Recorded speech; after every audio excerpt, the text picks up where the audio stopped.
রানাঘাটে বিশ্ববন্ধু সেবা সদন ঘিরে শুরু হওয়া বিতর্কে অভিযোগ প্রত্যাহার করলেন অভিযোগকারী।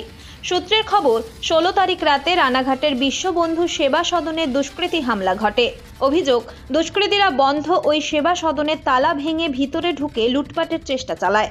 সোমবার বিষয়টি জানতে পেরে ওই সেবা সদনের এক কর্মী রানাঘাট থানায় কুপার্স ক্যাম্প পুরসভার প্রাক্তন এক কাউন্সিলরের স্বামী তৃণমূল নেতা বাবুসোনা সমাদ্দার সহ 3 জনের বিরুদ্ধে একটি অভিযোগ দায়ের করে। প্রসঙ্গত, ওই সেবা সদনের মালিক গত প্রায় 3 মাস আগে মারা গেলে ওই কর্মীরই তত্ত্বাবধানে ছিল ওই সেবা সদন।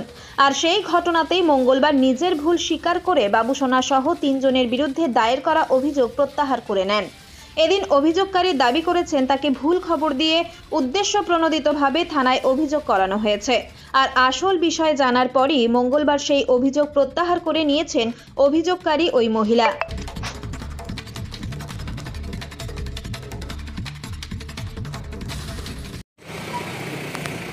আমার মাথায় এসব কিছু আসে না গো, বয়স হয়েছে এখন। ওই আমার সঙ্গে যে মেয়েটা থাকতো সে বলেছিল যে এরকম ভাঙচুর করেছে, কিন্তু আমি গিয়ে দেখি ভাঙচুর নাই, তালা দেওয়াই আছে, একটা তালা খোলা আছে আর 2টো তালা দেওয়া আছে।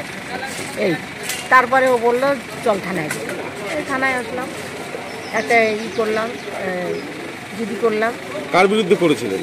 ওই ওদের 3 জনের বিরুদ্ধে। সে নামগুলো জানেন? হ্যাঁ বলুন, কার কার বিরুদ্ধে করেছেন? বাবুসোনা, অনিমেষ, এখন কি অভিযোগ তুলে নিতে এসেছি। হ্যাঁ, তুলে নিয়েছে। এখন জানি যে ওরা তো এর মধ্যে নেই, ছিল না। কোথায় ভাঙচুরটা করেছিল? কোথায় মানে ভাঙচুর কিছু না, ভাঙচুরটা তালা একটা খুলেছিল। কোথাকার? ওই আমাদের নার্সিংহোম। তাহলে আপনার কারোর বিরুদ্ধে এখন আর অভিযোগ নেই? আপনার নাম কি? গীতা মজুমদার। হ্যাঁ, গীতা মজুমদার। কোথায় থাকেন আপনি? চাকদা।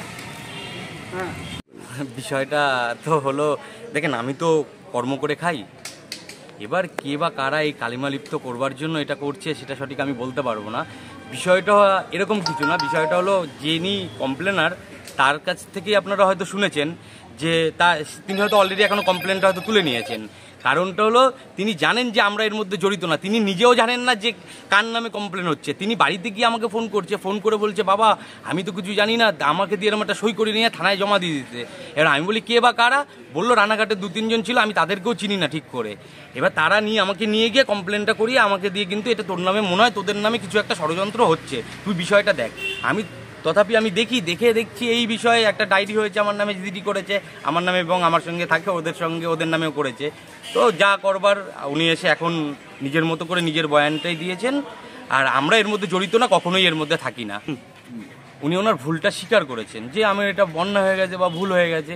এই বিষয়টা কিন্তু এরকম না, বিষয়টা ওইখানে ওনারা কাজ করেন 2 জন, আমরা ওনাদের পক্ষে আছি যে যাতে ওনারা ওইখানে যেহেতু দীর্ঘ 30-40 বছর ধরে কাজ করে, ওনারা কিছু অর্থ যেন ওইখান থেকে পায়, ওটা যখন বেচা কিনা হবে।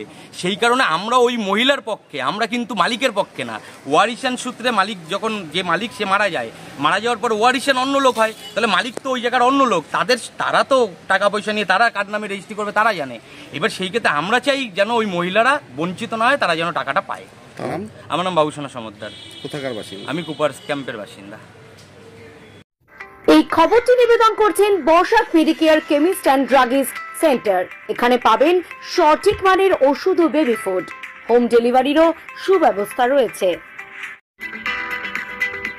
এই খবরটি নিবেদন করছেন দাস এন্টারপ্রাইজ। এখানে সুলভ মূল্যে পেয়ে যাবেন বিভিন্ন নামি দামি কোম্পানির ইট, বালি, সিমেন্ট সহ বাড়ি তৈরির সামগ্রী। ঠিকানা ফুলিয়া এক্সিস ব্যাংকের পাশে। প্রোপাইটার শিপন দাস।